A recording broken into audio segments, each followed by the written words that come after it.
But here's the complicated thing though.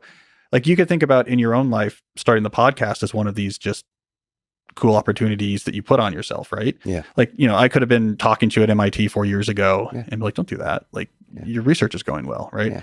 But then everyone who watches you is like, okay, this podcast is the direction that's taking you is like a couple of years from now, it'll be something really monumental that it's going to probably lead to, right? There'll be some really, it just feels like your life is going somewhere. It's going somewhere. Really it's cool. interesting. Yeah. Unexpected. Yeah. Yeah. So how do you balance those two things? And so what I try to throw at it is this motto of do less, do better, know why, right? So do less, do better, know why. It used to be the motto of my website years ago. So do a few things, but like an interesting array, right? So I was doing MIT stuff, but I was also writing, so a couple things they were interesting, like have a couple bets placed on a couple different numbers on the roulette table, but not too many things. And then really try to do those things really well and see where it goes. Like with my writing, I just spent years and years and years just training. I was like, I want to be a better writer, I started writing student books when I was a student.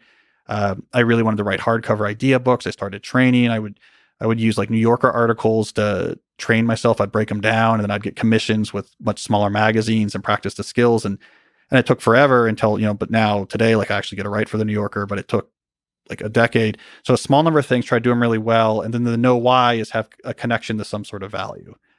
Like in general, I think this is worth doing, and then seeing where it leads.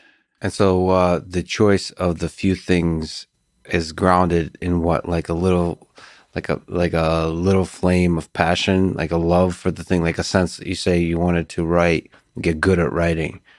You had that kind of introspective moment of thinking, this actually brings me a lot of joy and fulfillment. Yeah. I mean, it gets complicated because I wrote a whole book about following your passion being bad advice, which is like the first thing I kind of got infamous for. I wrote that back in 2012. Yeah. But the argument there is like passion cultivates, right? So what I was pushing back on was the myth that the passion for what you do exists full intensity before you start, and then that's what propels you. Where actually the reality is as you get better at something, as you gain more autonomy, more skill, and more impact, the passion grows along with it. So that when people look back later and say, oh, follow your passion, what they really mean is I'm very passionate about what I do, and that's a worthy goal. Mm-hmm. But how you actually cultivate that is much more complicated than just introspection is going to identify, like for sure you should be a writer or something like this.